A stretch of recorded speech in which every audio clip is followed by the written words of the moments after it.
Number 50 in 88 film slasher classic range is Maniac, and this was given to me by Jeff. Thank you very much, Jeff, for supplying me with this movie.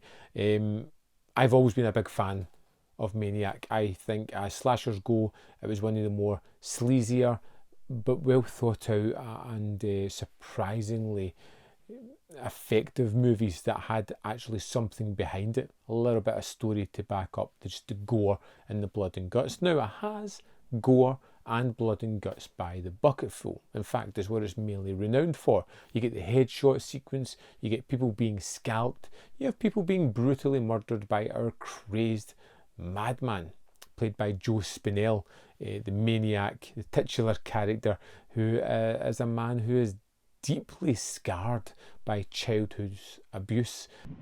No, when mommy tells you to hide in the closet, you have to do what mommy tells you. And this slowly comes to the forefront through the wonderful performance by Joe, the way he relates to the special people in his life, and that is the mannequins that adorn his bedroom, the people that come to life and talk to him. These are his confidants, where he can relate the past traumas that he's had and what he has just committed. Getting very careless. Blood in your hair. What will people say? It's a man who goes on the hunt, looking to kill, looking for blood, who both wants that cathartic feeling of robbing life of someone, but also terrified of the guilt and the aftermath and the feeling that it has. And I think that Maniac balances a very fine line.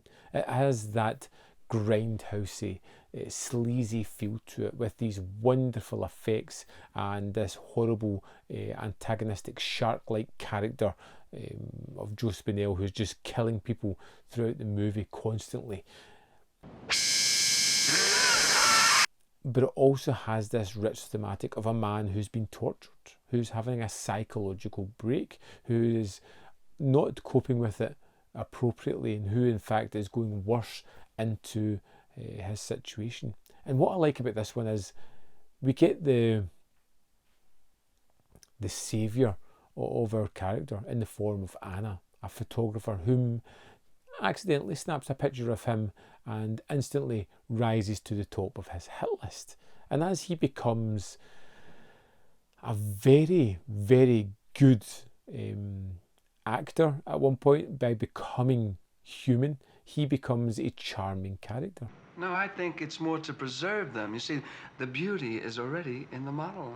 Frank, don't be silly. He becomes someone who seems to have addressed the break that he has and came out the other side. He's endearing, he's charming, taking her out for dates, he's whining and dining this woman, he's not rushing ahead for things, he's actually taking time to learn about her, have proper discussions with her. And it's a wonderful moment because this isn't the real character.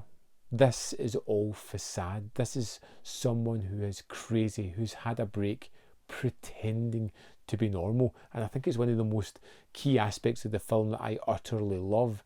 This almost disillusionment into trying to make himself believe that he is fine, that everything is okay, ultimately knowing that it's just going to make the break even worse when it kind of raises its head yet again.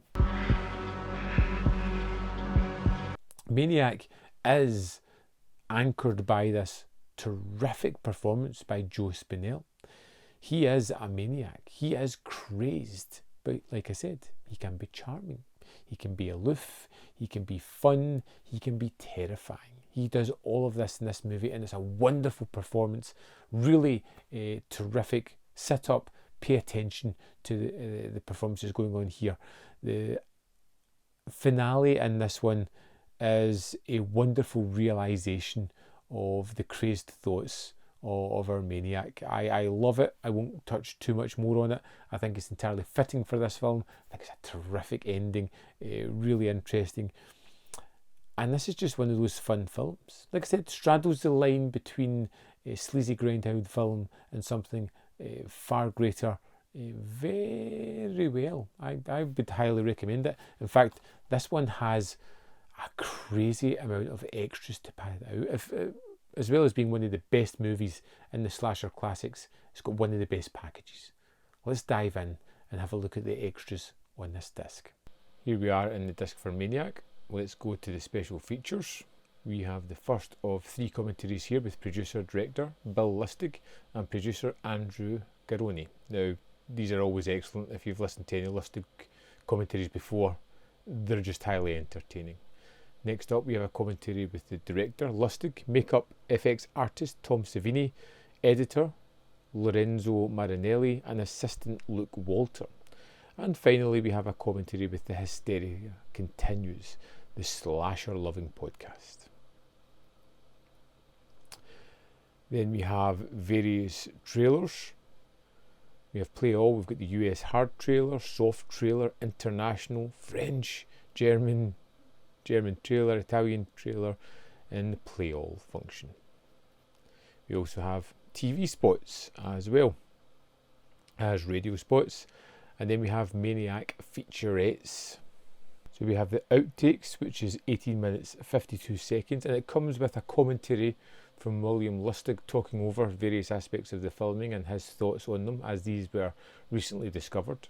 We have Returning to the Scene of the Crime with Bill Lustig, which is 7 minutes 53 and is going back to locations that they once shot in for the film.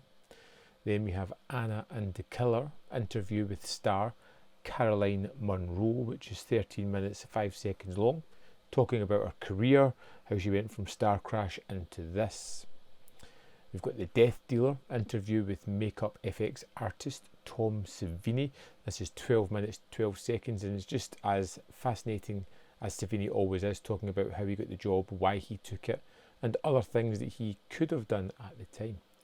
Dark Notes interview with composer Jay Chataway is 12 minutes 14 and talks about how he came on to the film and what he tried to do with it, and a little bit about his career as well. Next up, we have Maniac Men interviews with songwriters Michael Sembola and Dennis Matowski. This is kind of fun because these are the guys that wrote Maniac for Flashdance, and how Joe Spinell kind of said that this song was initially wrote for Maniac, and it's just Lustig talking to the filmmakers. It's really quite fun. It's 10 minutes 38 seconds long. Then we have the Joe Spinell story, which is wonderful, 49 minutes 20 seconds, all about Joe Spinell. If you don't know anything about him, this is a fantastic extra and the first one you should tackle. Next up, we have Mr. Robbie, Maniac 2 promo reel, which is 7 minutes 24 seconds in length, and it's what would have become of a sequel had Spinell not died soon after this. Next up, we have Maniac Publicity, Paul Wonder radio interview with Lustig, Spinell and Munro, which is 19 minutes 16. It's an audio interview. Next up, we have William Lustig on Movie Madness, which is 47 minutes 17, and it has him taking calls from the public and answering questions. This was filmed on February 18th, 1981, and is just, yep, something different. Joe Spinell at Cannes is 43 seconds and is just like a fun little oddity. Next up, we have Joe Spinell on the Joe Franklin Show, which is 13 minutes 12. It's just one of those late night shows with a little bit of info about the movie. Next, we have Caroline Munro TV interview, which is 2 minutes 53 seconds. Then we have the Barf Bag Review Policy, which is just a complete strange oddity. At 2 minutes 9 seconds, is it worth watching? I don't know. It's just such a weird one about a review policy for a station. Then there is the Grindhouse Film Festival Q&A, filmed in 2010, which is 22 minutes 19 seconds. And lastly, we have the Still Gallery. Now we have Maniac Controversy. We have Los Angeles news clips at 7 minutes 50, just talking about the outrage of this movie. Chicago news clip is much the same at 2 minutes 16. Again with the Philadelphia news clips at 3 minutes 29. The Newsbeat clips is actually quite interesting. It's 21 minutes 17 and it's talking about the impact of horror on Hollywood, on the general public and how they are creating a new subgenre of women in danger, or so they claim. It's kind of scaremongering, but interesting to watch. Next we have Midnight Blue, Clips Al Goldstein Rants, and that title is appropriate, 6 minutes 38. It's just this guy, feels almost like just a commentator in general, just ranting about the state of certain movies being available at home. Then we have Gallery of Outrage, which is just basically key phrases from reviews stating their outrage at this film. And that is it for the extensive special features on this. Within this you also get a booklet which has various, a kind of essay by David Flint, various excerpts from other magazines and interviews, and is really interesting. And we have a poster which has the original and the new artwork on it as well. So there we have it. Maniac, number 50 in the Slasher Classics. Will this be the last? If it is a fine number to go out on. I love this movie. I think it's pretty terrific. I think William Lustig is just a great director. Anyway, knows exactly what he's doing, and I would love to know your opinion of Maniac.